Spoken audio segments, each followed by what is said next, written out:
Are they mine? Magnus Ashford's voice broke as he stared at the two children standing in his marble foyer, those stormy blue eyes, exact mirrors of his own, staring back with unmistakable recognition. Sienna's voice cut through the silence like a blade. Yes, they turned 6 in September. The champagne flute slipped from his fingers, shattering across imported Italian tile.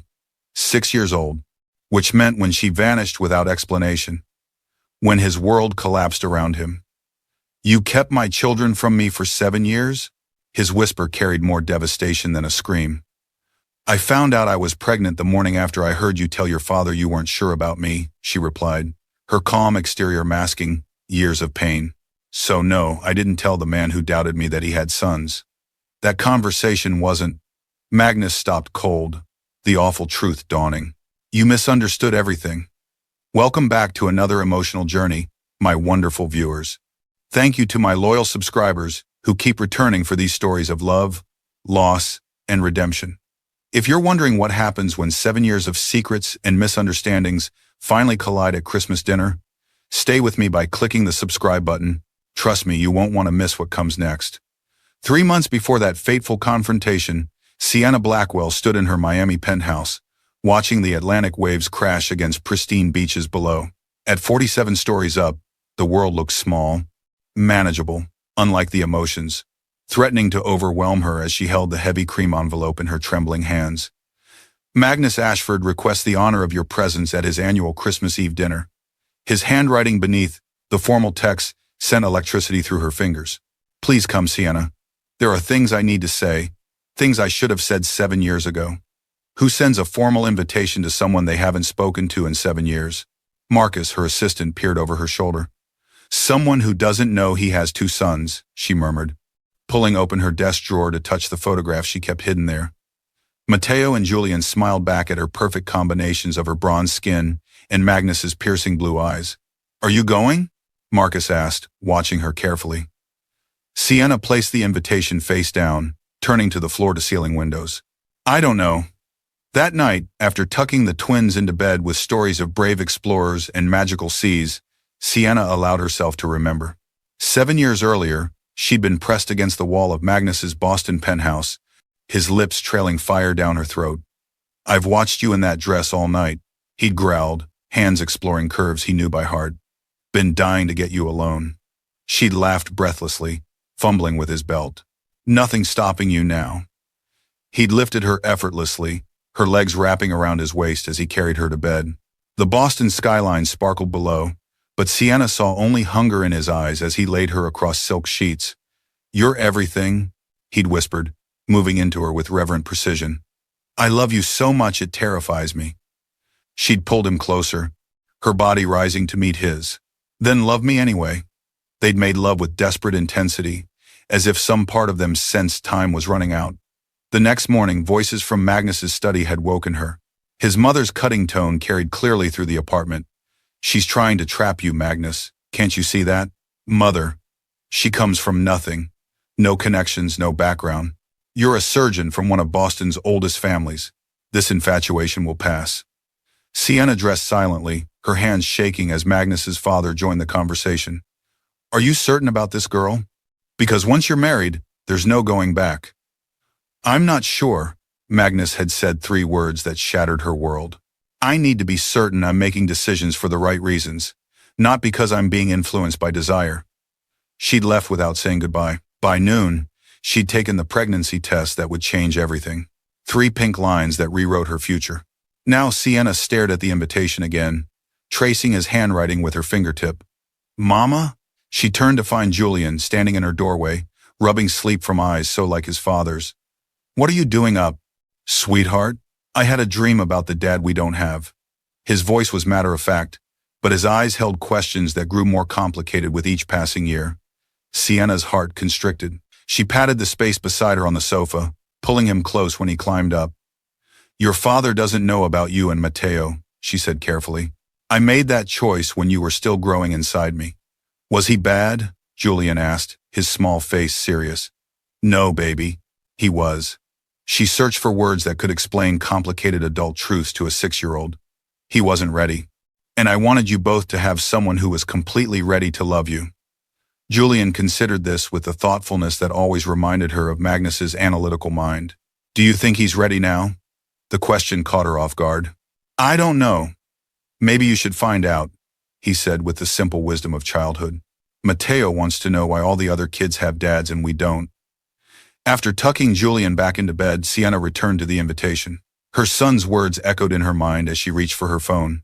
Marcus, book the Global 8000, the one with gold fixtures.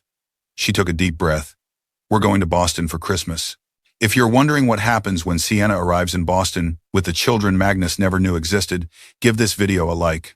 The truth is, some misunderstandings cost years of happiness, but what comes next might surprise you. Comment below if you've ever had to face someone from your past. The Bombardier Global 8000 touched down at Boston's executive airport with a gentle rumble, its $800 million frame gleaming under December sunshine. Inside, Sienna smoothed her white cashmere dress, her signature color, the shade of new beginnings, and turned to her sons. Remember what we talked about? She asked, adjusting Julian's tie. Matteo, the bolder twin, bounced in his seat. We're meeting our dad for the first time, and we need to be on our best behavior. But we don't have to hug him if we don't want to, Julian added quietly. Sienna's throat tightened. That's right. Your feelings matter most. The moment they emerged from the aircraft, camera flashes erupted across the tarmac. Reporters recognized the distinctive jet, one of only two in private ownership, and scrambled for position. Miss Blackwell, are you here for business or pleasure? Sienna guided her sons down the steps, her hand protective on each small shoulder. Mama, why are people taking pictures? Julian whispered, pressing closer to her side. Because they're about to witness something historic, baby. Matteo, unfazed by the attention, waved cheerfully at the cameras. Are we going to meet our dad now? The reporter closest to them gasped audibly. Within seconds, phones buzzed with breaking news. Miami real estate magnate Sienna Blackwell arrives with children bearing striking resemblance to Boston surgeon Magnus Ashford. The Ashford estate loomed before them like a fortress, all stone and wrought iron, generations of old money visible in every architectural detail. Sienna felt her pulse quicken as their car approached the gates. 7 years of memories, 7 years of building her empire, 7 years of raising Magnus's sons alone, all culminating in this moment. Your house is really big, Matteo commented as they pulled into the circular driveway where several luxury vehicles were already parked. It's not my house, Sienna explained. It belongs to your father's family. Will they like us? Julian asked, his eyes wide with uncertainty. Before she could answer, the massive front door swung open. Magnus stood framed in the doorway, backlit by crystal chandeliers that cast his tall frame in dramatic silhouette. He'd aged well, boyish charm replaced by commanding presence, subtle silver threading through dark hair at his temples. When their eyes met, Sienna felt the same magnetic pull that had drawn them together a lifetime ago. Then his gaze dropped to the boys, and she watched his entire world reorganize itself in seconds. Recognition, shock, understanding, pain. Matteo broke the silence, stepping forward with hand extended. Hello, I'm Matteo Blackwell. This is my brother Julian. Are you really our dad? Magnus lowered himself slowly to one knee, bringing himself level with his sons. His surgeon's hands that saved lives daily, trembled visibly. Yes, he said, his voice rough with emotion. I'm your father. Julian studied him with cautious intensity. You have eyes like ours, or you have eyes like mine, Magnus replied softly. Sienna watched the interaction with her heart in her throat, acutely aware of the small audience gathering in the foyer behind Magnus. His parents, his sister, guests already arrived for dinner. Perhaps we should continue this conversation privately, she suggested. Magnus stood, his expression hardening as he met her gaze. Yes, we have much to discuss. He turned to the distinguished older couple watching in stunned silence. Mother, father, please entertain our guests. Sienna and I need to talk. He led them to his father's library, a masculine space of leather and mahogany that smelled of wealth and privilege. Once the twins were settled with tablets in a corner, Magnus closed the heavy door. 6 years old, he said, voice dangerously controlled. Which means 7 years ago, when you disappeared from my life without warning, when you sent that text saying you couldn't do this anymore, you were pregnant with my children. Yes. And you never thought to tell me? Sienna met his gaze steadily. I found out I was pregnant the morning after I overheard you tell your father you weren't sure about me. The same morning your mother offered me $500,000 to disappear. Magnus recoiled. My mother did what? She said I wasn't suitable for a man of your position, that I'd ruin your surgical career, that a girl from the wrong side of Miami with no family connections would never belong in your world. Sienna's voice remained even despite the old pain. And then I heard you say you weren't sure. That conversation wasn't about you, he said, raking fingers through his hair. It was about deferring medical school at Johns Hopkins. My father asked if I was letting my relationship affect my career choices. The misunderstanding hung between them like a physical presence. 7 years, Magnus whispered, his gaze returning to the boys across the room. 7 years of their lives I can never get back. 7 years, Magnus repeated, his voice barely controlled. He turned to face the window, shoulders rigid beneath his tailored jacket. I missed their first words, their first steps, everything. Sienna watched him struggle for composure, knowing her next words could either bridge the chasm between them or widen it irreparably. I made the best decision I could with the information I had, she said quietly. I believed you'd chosen your family's expectations over me, over us.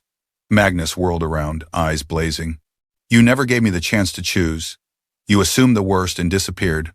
Would you have chosen us? She challenged, stepping closer. Really? Would you have walked away from Johns Hopkins, from your surgical career, from everything your family had planned for you? Yes, he answered without hesitation. For you. For them, I would have chosen you every time. The certainty in his voice made her breath catch. Then why didn't you come after me? Why didn't you call, text, anything? Because your message said you were done, that you needed a clean break.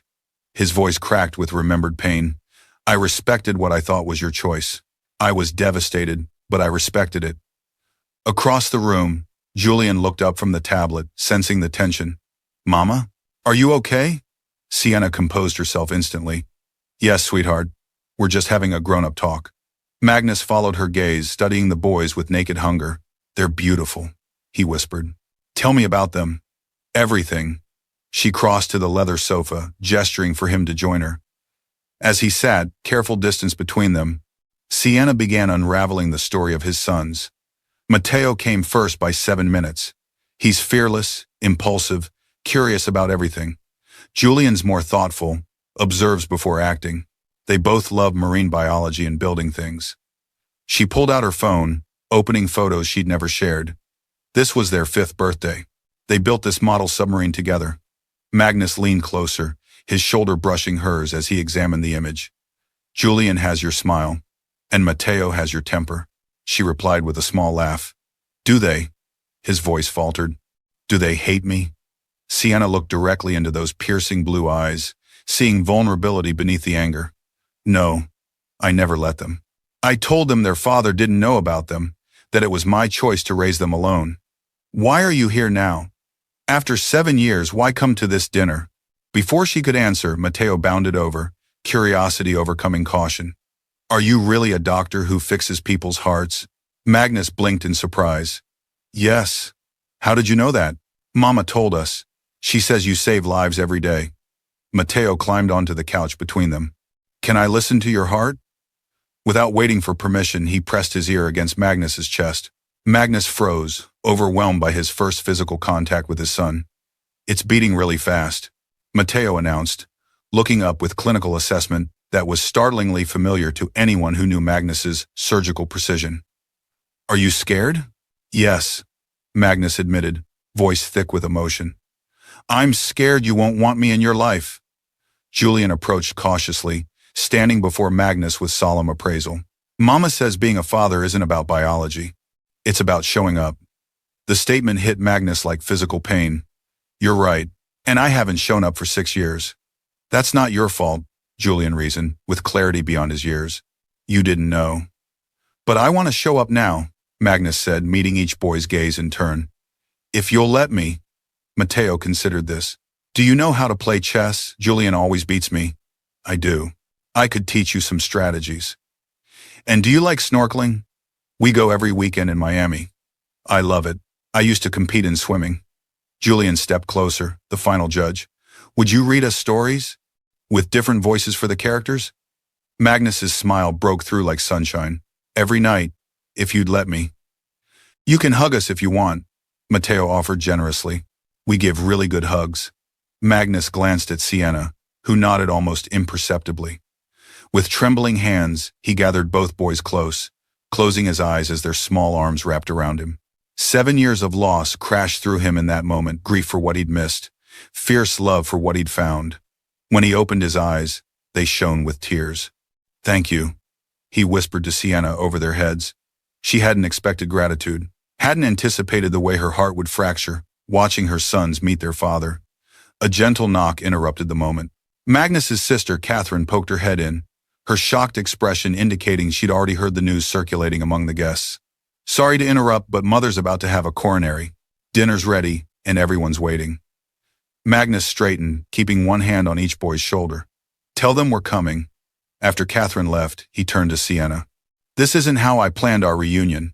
Nothing about us has ever gone according to plan, she replied. Will you stay? After dinner, I mean? There's so much more to say. Sienna looked from Magnus to their sons, who were already chattering excitedly about meeting their grandmother. Yes, we'll stay. As they prepared to join the dinner party, Magnus touched her arm lightly. I never stopped loving you, he said quietly. Not for one day, in 7 years. The confession hung between them, unanswered as they walked toward the dining room, where a Christmas dinner unlike any other awaited. What happens when family secrets are revealed over Christmas dinner? Will Magnus's parents accept their unknown grandchildren? If you're invested in this family's journey, hit that subscribe button now. Comment below if you've ever experienced a holiday revelation that changed everything. The emotional confrontation continues in our next segment. The Ashford dining room embodied old money Boston antique silver gleaming on damask tablecloths, crystal chandeliers casting warm light across generations of family portraits. Conversation halted as Magnus entered with Sienna and the twins, 20 pairs of eyes following their progress to the table. Eleanor Ashford, Magnus's mother, sat rigid at one end, her perfectly coiffed silver hair and strand of heirloom pearls a stark contrast to her ashen complexion. At the other end, Richard Ashford regarded his son with unreadable eyes. Everyone, Magnus announced, his hand steady on Julian's shoulder. I'd like you to meet Matteo and Julian Blackwell. He paused, letting the next words resonate through the room. My sons. Gasps rippled around the table. Catherine, already informed, smiled encouragingly at the boys. Perhaps, Eleanor said, her voice brittle as frost, the children might prefer to dine in the kitchen with the staff. Sienna stiffened, but Magnus responded first. My sons will sit with me, Mother, as will their mother. Richard Ashford cleared his throat. Well, this is unexpected. He studied the twins with shrewd assessment. Though anyone with eyes can see their Ashfords. The Ashford eyes, Catherine agreed. Like great-grandfather Montgomery. Eleanor's lips thinned to a bloodless line. Magnus, a word in private. Anything you wish to say can be said here, he replied, helping the boys into seats beside him. We're family now. Sienna admired his steadiness, remembering the younger Magnus who had always sought his parents' approval. 7 years had transformed him in ways she was only beginning to understand. The first course arrived, butternut squash bisque, that Matteo approached with suspicious pokes of his spoon. It's soup, darling, Sienna explained softly. Try a small taste. Matteo complied, his expression brightening. It's good. Like the soup you make, Mama? But fancier. A few chuckles broke the tension. You cook? Catherine asked Sienna with genuine interest. Not professionally, but yes. The boys and I make Sunday dinner together every week. Mama lets us choose one ingredient, Julian offered. Last week I picked star anise. An adventurous palate, Richard observed, something like approval in his voice. Eleanor remained silent, her soup untouched. When the main course arrived, roast duck with cherry reduction, she finally addressed Sienna directly. 7 years is a long time to keep children from their father. The table quieted instantly. Sienna met her gaze. Yes. Almost as long as offering someone money to disappear because they weren't good enough for your son. Eleanor flinched. Magnus's fork clattered against fine china. You actually did that? He demanded of his mother. Offered Sienna money to leave me? I was protecting you, Eleanor insisted. Your career, your future. My happiness was never the priority, was it? Magnus's voice remained controlled, mindful of his sons watching with wide eyes. Richard set down his wineglass. That's unfair, Magnus. Everything we've done was about what an Ashford should be, not what I wanted. Magnus turned to Sienna. I'm sorry, for all of it. Perhaps, Richard suggested with surprising diplomacy, we should focus on moving forward. These boys are Ashfords, whether planned or not. They're Blackwells, Sienna corrected firmly. And they're extraordinary children who deserve better than being viewed as an inconvenience or an accident. Catherine raised her glass. To Mateo and Julian Blackwell. May they know they're wanted and loved, regardless of the circumstances that brought them here. Most guests raised their glasses in response, creating a fragile truce that lasted through dessert. The twins, exhausted by travel and emotion, began to flag as coffee was served. I should get them to the hotel, Sienna said, noting Julian's drooping eyelids. Stay here, Magnus suggested immediately.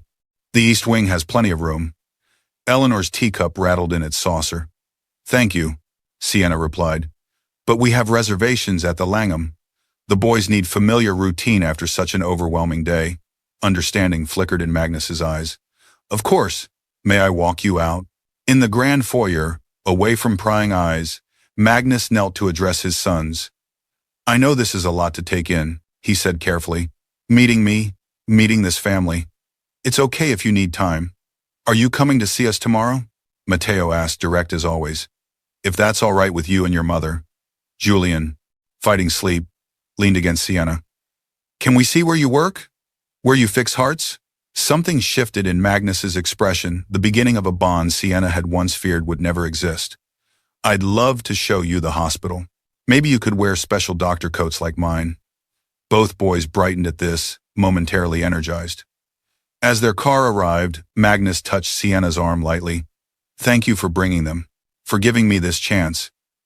They deserve to know you, she replied simply. And you? His eyes searched hers. What do you deserve, Sienna? The question lingered between them. 7 years of separate lives creating a distance neither knew how to bridge. I'll call you tomorrow, she promised, after they've rested. As their car pulled away, Sienna watched Magnus through the rear window, standing alone in winter moonlight. The father her sons had never known, the man whose absence had shaped her life in ways she was only beginning to understand. Mama, Julian murmured sleepily. I think I like our dad. Sienna pulled him closer, heart aching with complicated emotion. I think I do too. Baby. What happens when old feelings resurface between two people who've built entirely separate lives? Can Magnus prove he's worthy of the family he's just discovered?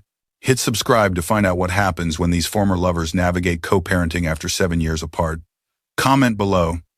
Have you ever received a second chance you never expected? The Ashford dining room embodied old money Boston antique silver, gleaming on damask tablecloths, crystal chandeliers casting warm light across generations of family portraits. Conversation halted as Magnus entered with Sienna and the twins, 20 pairs of eyes following their progress to the table. Eleanor Ashford, Magnus's mother, sat rigid at one end, her perfectly coiffed silver hair and strand of heirloom pearls, a stark contrast to her ashen complexion. At the other end, Richard Ashford regarded his son with unreadable eyes. Everyone, Magnus announced, his hand steady on Julian's shoulder. I'd like you to meet Mateo and Julian Blackwell. He paused, letting the next words resonate through the room. My sons. Gasps rippled around the table. Catherine, already informed, smiled encouragingly at the boys. Perhaps, Eleanor said, her voice brittle as frost. The children might prefer to dine in the kitchen with the staff. Sienna stiffened, but Magnus responded first. My sons will sit with me, mother, as will their mother. Richard Ashford cleared his throat.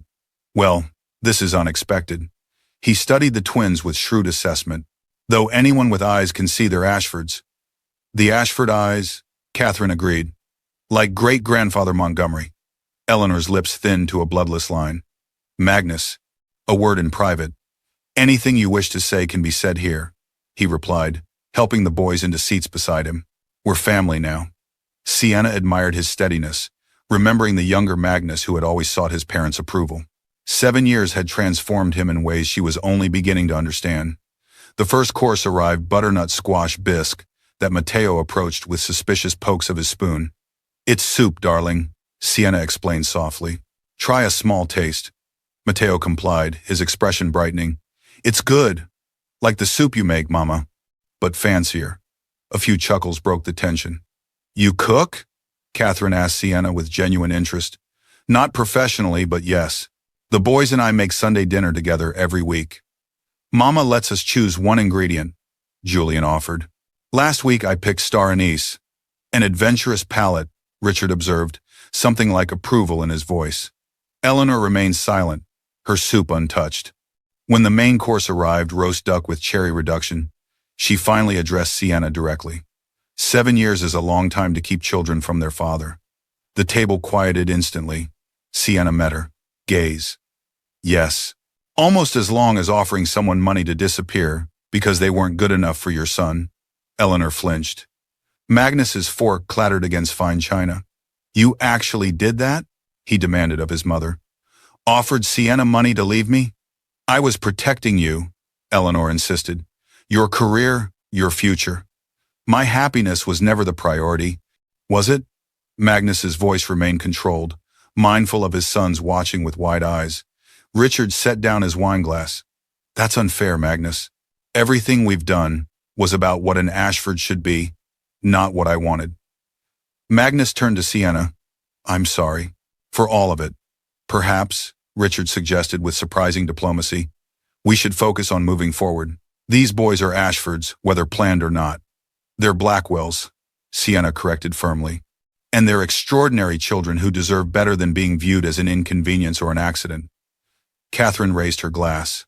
To Mateo and Julian Blackwell, may they know they're wanted and loved, regardless of the circumstances that brought them here. Most guests raised their glasses in response, creating a fragile truce that lasted through dessert. The twins, exhausted by travel and emotion, began to flag as coffee was served. I should get them to the hotel, Sienna said, noting Julian's drooping eyelids.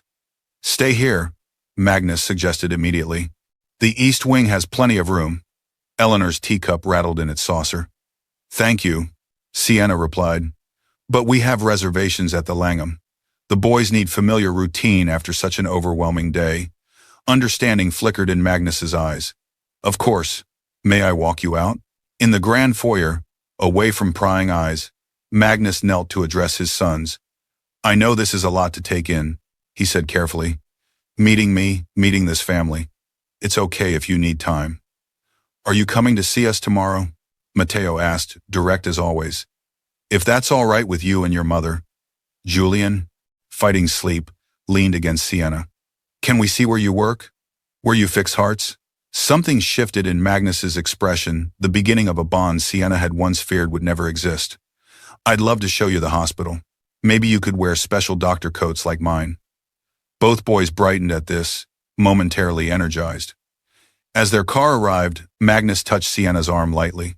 Thank you for bringing them, for giving me this chance. They deserve to know you, she replied simply. And you? His eyes searched hers. What do you deserve, Sienna? The question lingered between them. 7 years of separate lives, creating a distance neither knew how to bridge. I'll call you tomorrow, she promised, after they've rested. As their car pulled away, Sienna watched Magnus through the rear window standing alone in winter moonlight. The father her sons had never known, the man whose absence had shaped her life in ways she was only beginning to understand. Mama? Julian murmured sleepily. I think I like our dad. Sienna pulled him closer, heart aching with complicated emotion. I think I do too, baby. Morning sunlight streamed through Sienna's bedroom windows, bathing the space in golden warmth. Magnus traced lazy patterns on her bare shoulder, his touch reverent as they lay tangled in Egyptian cotton sheets. What are you thinking? He murmured against her hair. That this complicates everything, she replied, though she made no move to leave the circle of his arms. The boys will be awake soon, he completed, pressing a kiss to her temple. I should go to the guest room. Sienna nodded, though reluctance shadowed her eyes as Magnus slipped from her bed. At the door, he paused. I don't regret last night, he said softly. Not 1 second. Neither do I, she admitted, but one night doesn't erase 7 years. No, but it's a beginning. After he left, Sienna pressed her face into the pillow that still carried his scent, sandalwood and something distinctly Magnus. Last night had been transcendent. Their bodies remembered each other, found rhythm without effort, as if 7 years was merely a breath between touches. Yet morning brought reality crashing back. They weren't just two people rediscovering passion. They were parents with responsibilities, with vulnerable children whose hearts could be broken. By the time she emerged, Magnus was making pancakes with the twins, the three of them laughing as batter splattered across the marble countertops of her immaculate kitchen. "Mama," Matteo called, face lighting up. "Dad's teaching us his secret recipe." "Dad." The word hung in the air, new and significant. Magnus's spatula paused mid-flip, his eyes finding hers with naked emotion. "Is that okay?" Julian asked, suddenly uncertain. Calling him Dad? "Of course it's okay," Sienna assured him, heart constricting at the vulnerability in his expression. "If that's what you want, we voted," Matteo explained matter-of-factly. "Me and Julian. We decided he's earned it." Magnus set down the spatula, turning away briefly to collect himself. When he faced them again, his eyes shone with unshed tears. "That's the greatest honor of my life," he told the boys with quiet sincerity, "and I promise to earn it every day." The domesticity of that morning, pancakes and orange juice, homework questions and weekend plans, felt both foreign and familiar, as if they were trying on a life that might have been theirs all along. After breakfast, the boys disappeared to their rooms, leaving Magnus and Sienna alone with cooling coffee and unspoken questions. "They called me Dad," he said, wonder threading through his voice. "They've been discussing it for weeks," she admitted. "They wanted my permission first. And you gave it. They deserve the chance to know you, to love you. Whatever happens between us." Magnus reached for her hand across the table. "What is happening between us, Sienna?" She withdrew gently. "I don't know. Last night was." A flush crept up her neck. "Incredible. But we can't build a future on physical chemistry alone." "It was never just physical between us." "No," she conceded. "But trust is harder to rebuild than attraction." "Then let me earn your trust again, day by day." Over the following weeks, Magnus proved his commitment in countless ways. He arranged his surgical schedule to maximize time in Miami. He learned the names of the twins' friends, their teachers, their favorite foods. He called every night he couldn't be there, reading bedtime stories over video chat. And with Sienna, he was patient, never pushing, never assuming. They shared meals after the boys were asleep, conversations stretching late into the night, stolen kisses that sometimes led to her bedroom, sometimes didn't. A slow dance of rediscovery. One evening, as April rain lashed against the windows, Sienna found Magnus in her home office, studying framed photos of the twins as infants. "They were so tiny," he said without turning, grief evident in his voice. "I should have been there." Sienna moved beside him, following his gaze to the hospital photo, her exhausted smile, two impossibly small bundles in her arms. "They came 6 weeks early," she explained. "I was terrified. You were alone." "Yes, I will never forgive myself for that," he said quietly. "For not being there when you needed me most." Sienna touched his arm. "You didn't know. Because you didn't trust me enough to tell me." His words carried no accusation, only sadness. "That's the part I struggle with, Sienna. Not that you left, but that you believed I wouldn't choose you, choose them over everything else." "I was 24, pregnant, and terrified," she replied. "I heard your uncertainty and your mother's disdain, and I ran." "And now?" he asked, turning to face her fully. "What are you running from now?" The question struck deep. "I'm afraid of depending on someone again, of letting the boys depend on you, only to have you realize this isn't the life you wanted." "It's the only life I want." He cupped her face in his hands. "You, Matteo. Julian, you're everything." "Words are easy, Magnus. Then let me show you." He dropped to one knee, producing a small velvet box from his pocket. "This isn't how I plan to do this. I have a whole evening arranged for next week, your favorite restaurant, that violinist you love, Magnus," she breathed, shock freezing her in place.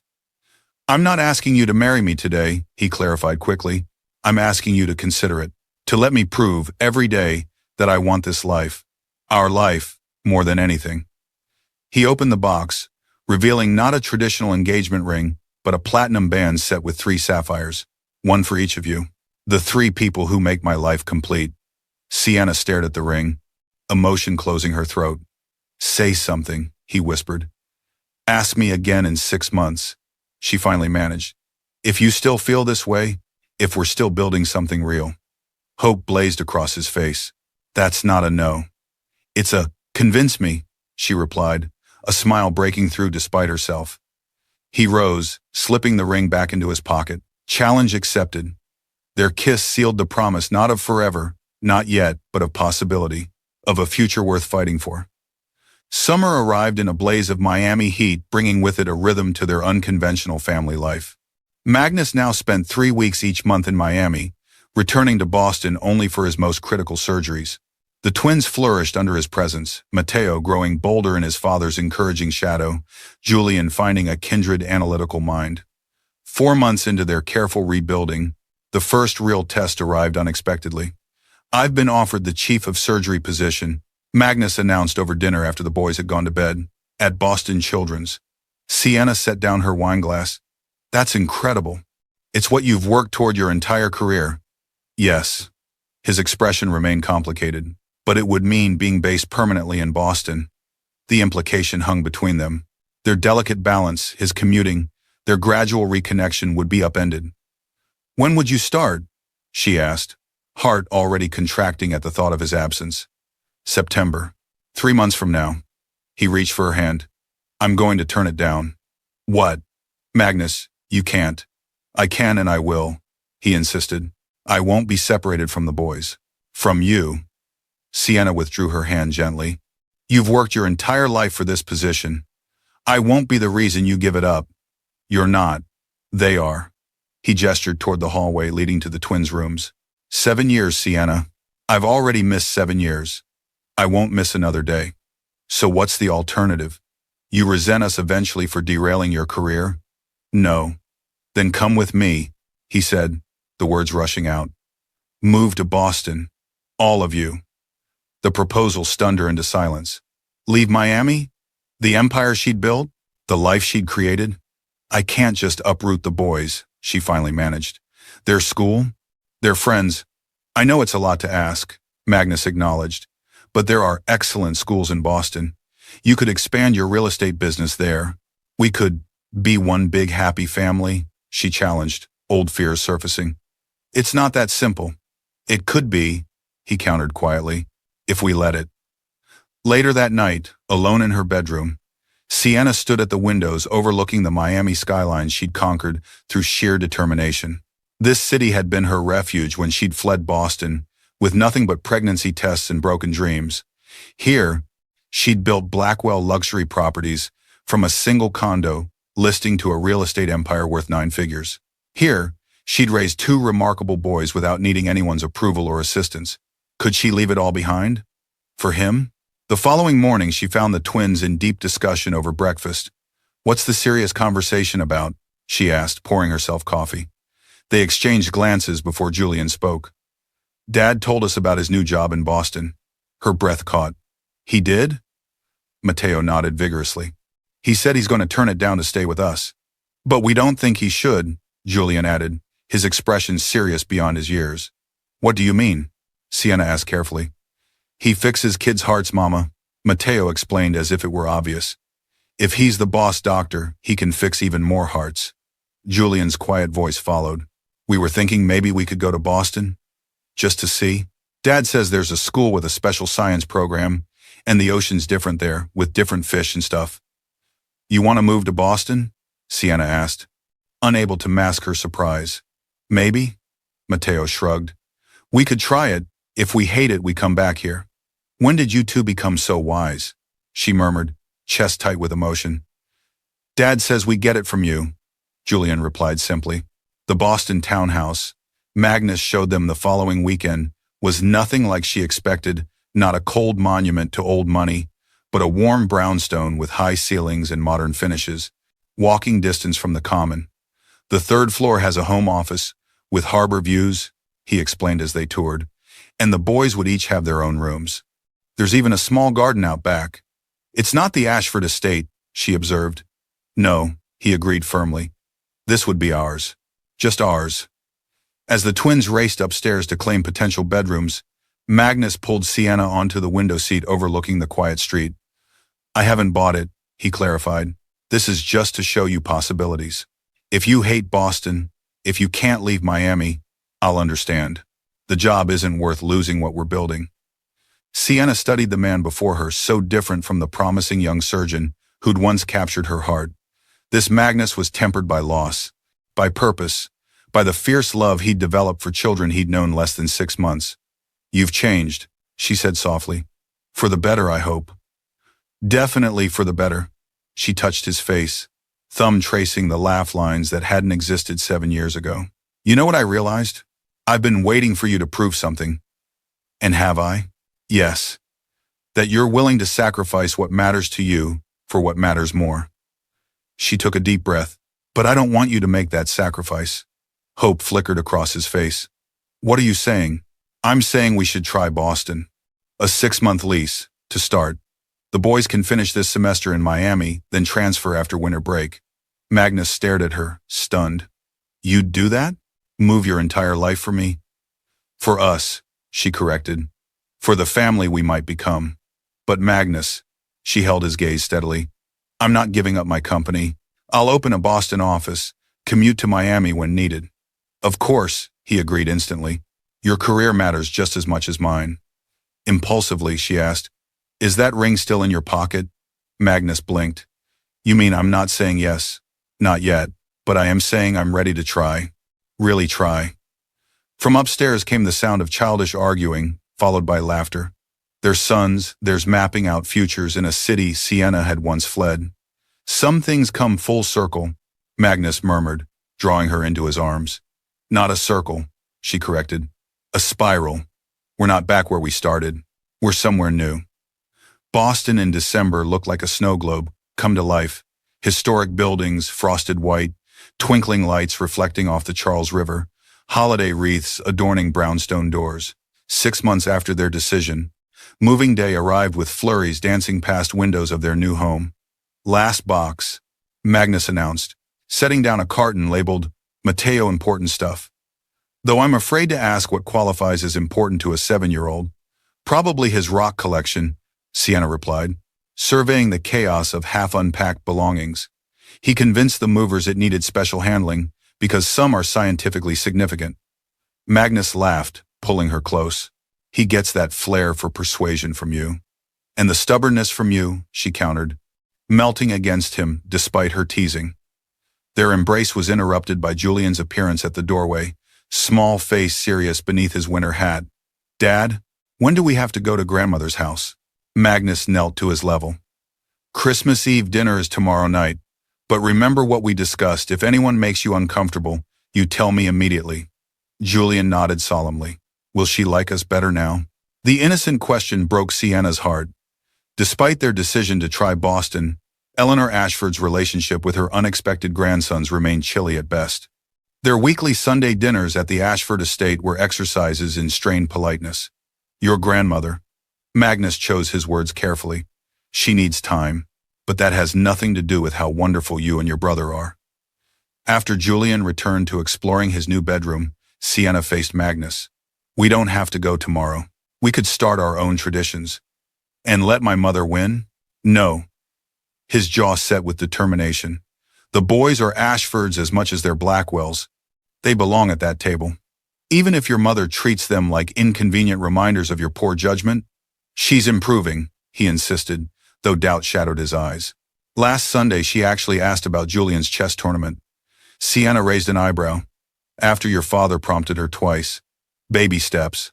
Magnus sighed. Richard's completely smitten with them. At least. Did you see him teaching Mateo to use that antique telescope last week? It was true. Richard Ashford had surprised them all by developing genuine affection for his grandsons, perhaps seeing in them the unrestrained joy his own son had lost somewhere, between prep school and medical training. I just don't want them hurt, Sienna said softly. They've had enough disruption. Magnus drew her back into his arms. Have they, though? Since we moved, all I've seen is them thriving. Julian's already been invited to join the science club, and Mateo's made half the soccer team his new best friends. It was true. Despite her fears about uprooting them, The twins had adapted to Boston with remarkable resilience, and Sienna's business was expanding successfully, her Miami team running operations while she established the Boston office. "And what about you?" Magnus asked, tucking a strand of hair behind her ear. "Any regrets?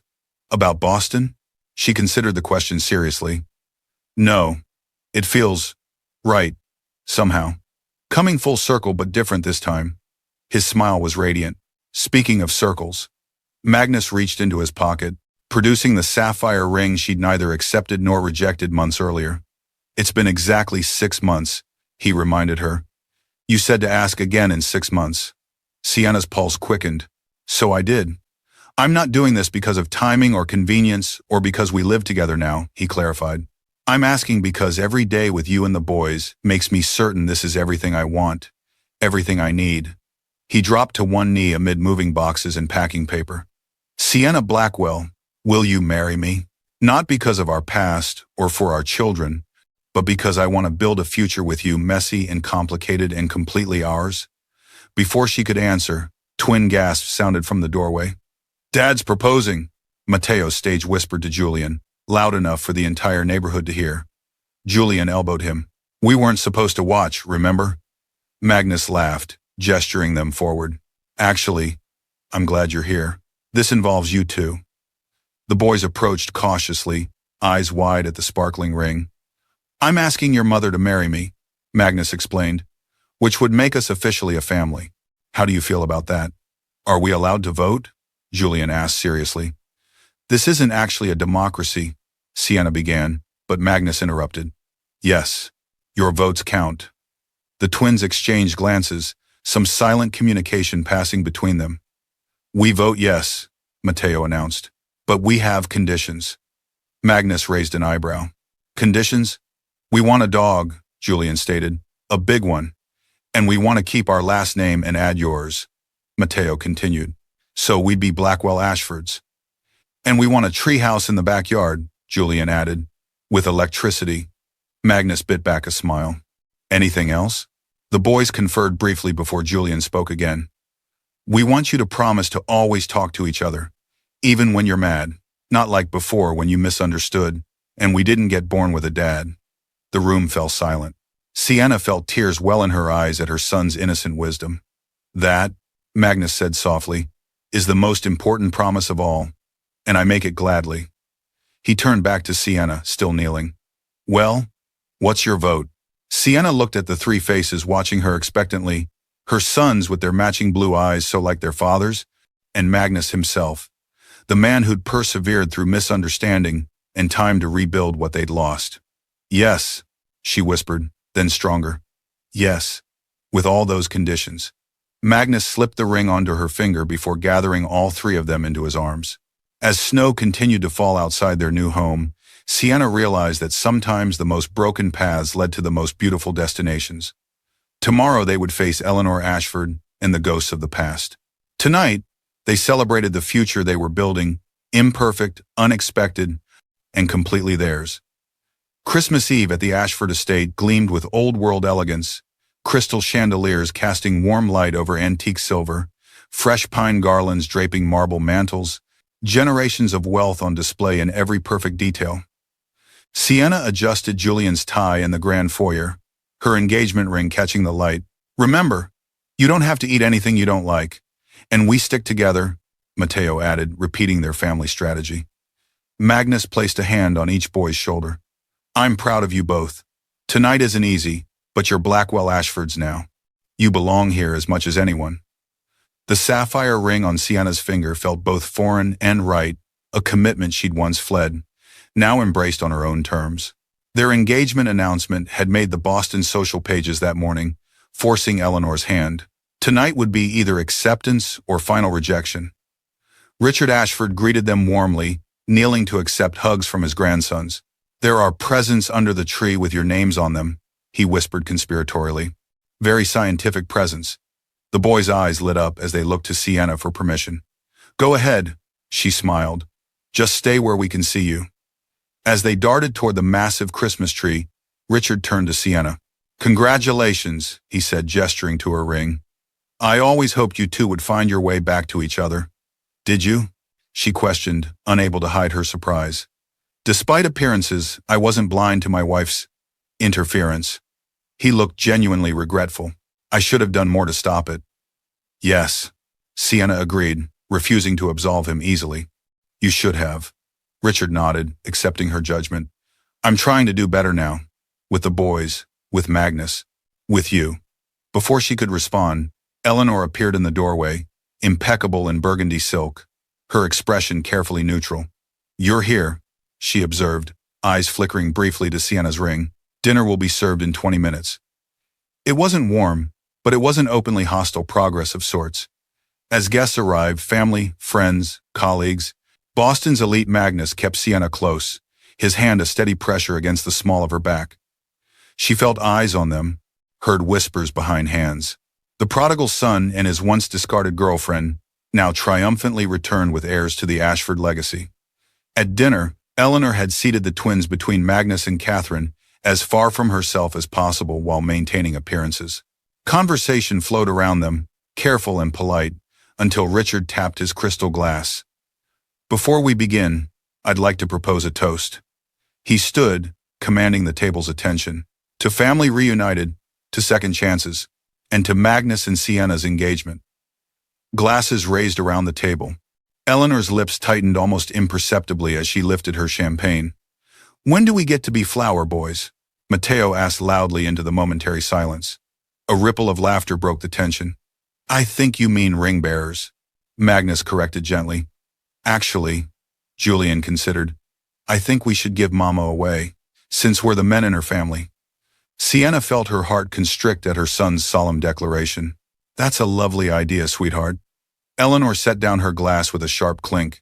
Traditional etiquette suggests the father of the bride performs that role. My father isn't in the picture, Sienna replied evenly. Never has been. How convenient, Eleanor murmured, just loud enough to be heard. Magnus stiffened. Mother. What does that mean, grandmother? Julian asked, his innocence cutting through adult pretense. Eleanor appeared startled at being directly addressed. I simply meant. She meant it's unusual, Richard interrupted smoothly. But I think it's a wonderful idea. The two of you walking your mother down the aisle would be very special. Matteo narrowed his eyes, unconvinced. You don't like us very much, do you, grandmother? The table fell silent. Sienna reached for her son, but Magnus touched her arm, his slight head shake asking her to wait. Eleanor blinked, genuinely thrown by the direct question. Of course I like you. No, you don't, Matteo continued, with a child's brutal honesty. You don't talk to us like grandfather does.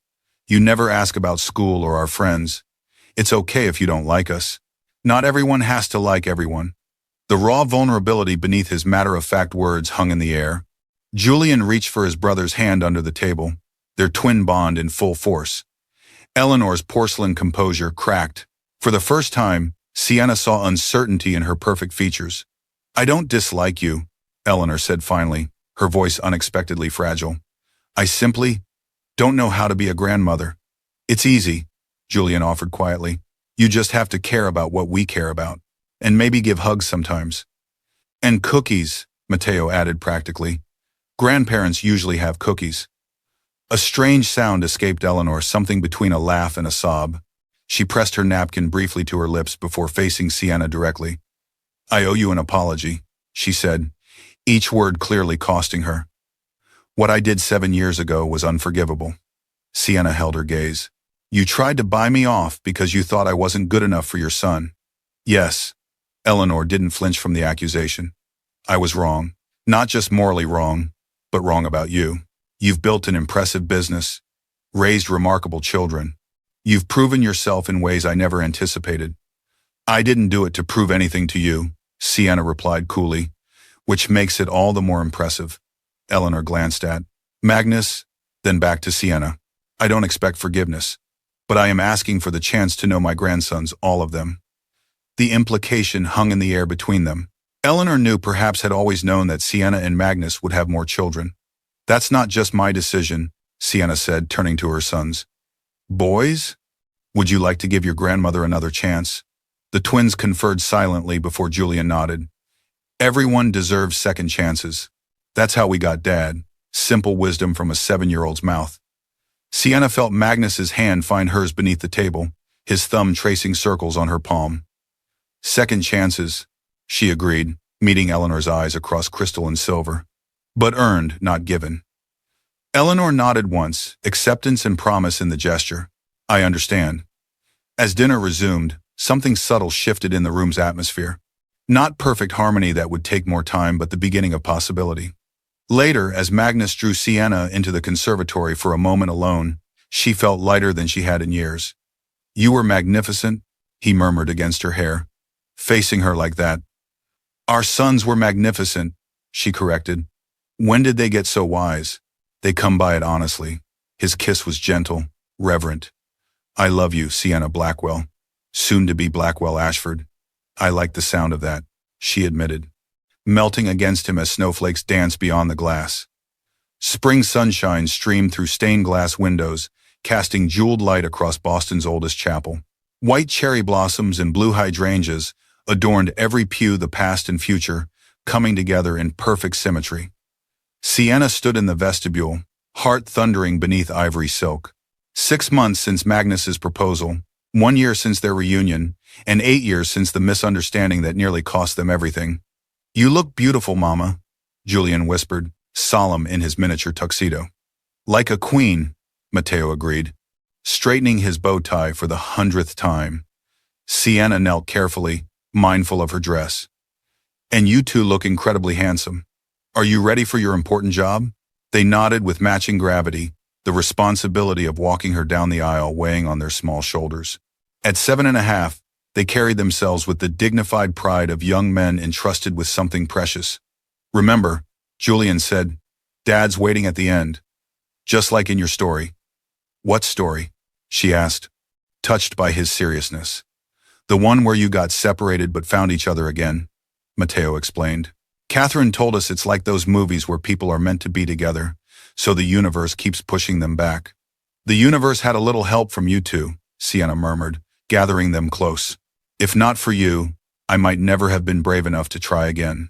The chapel doors opened, revealing Eleanor Ashford in understated blue silk. May I have a moment? She asked. Her customary confidence tempered with unusual hesitation. The twins looked to Sienna for guidance. Go check if everyone's seated, she told them gently. I'll be right here.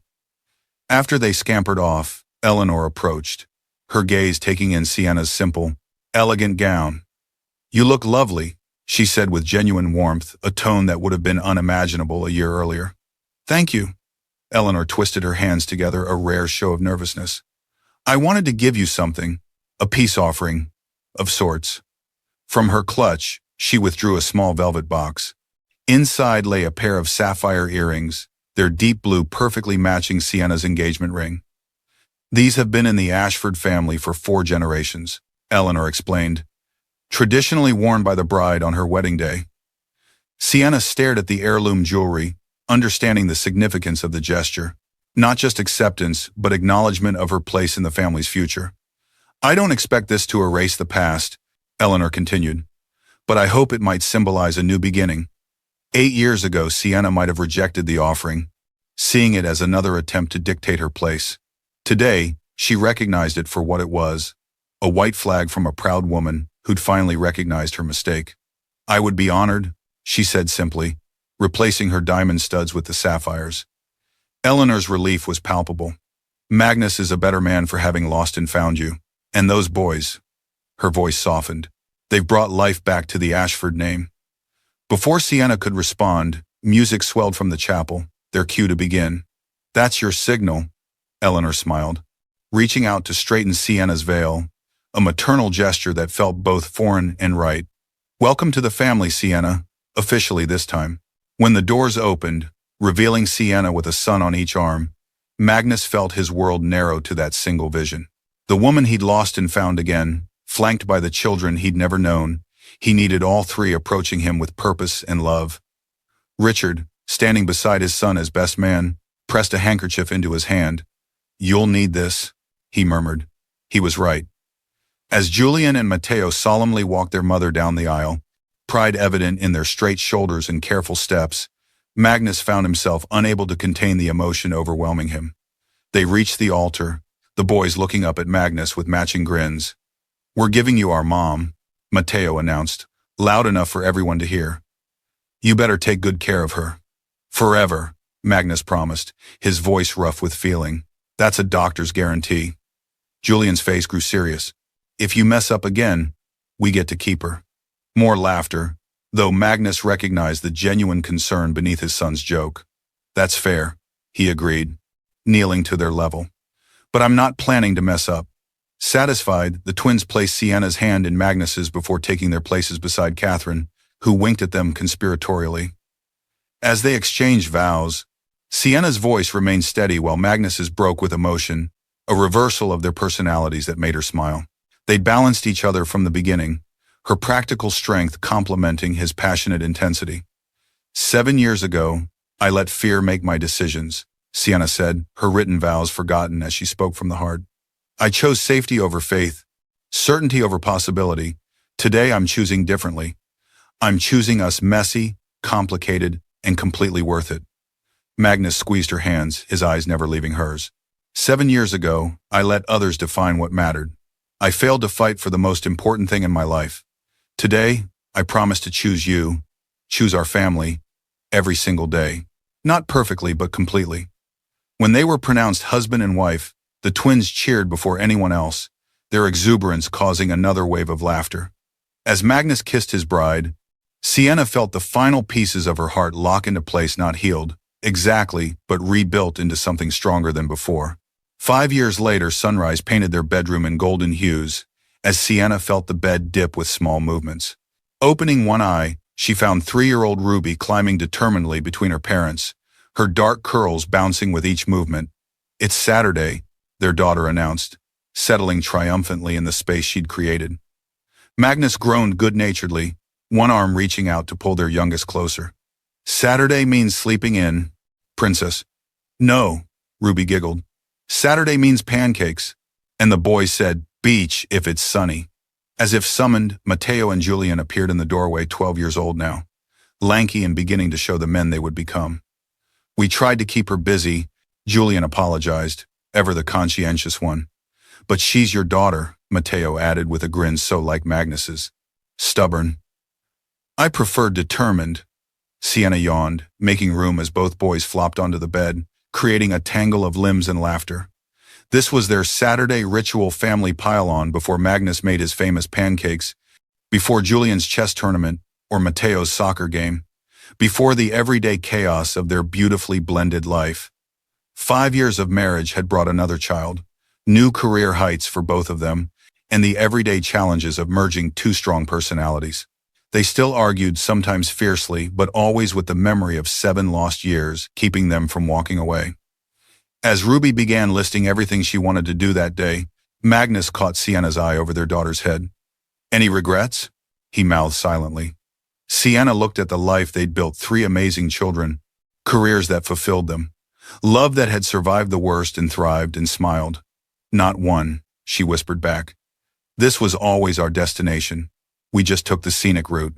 When love offers a second chance, sometimes the journey is worth every painful step." Sienna and Magnus learned that misunderstandings can cost years of happiness, but true connection is worth fighting for, no matter how long it takes. This concludes our story of love lost and found again.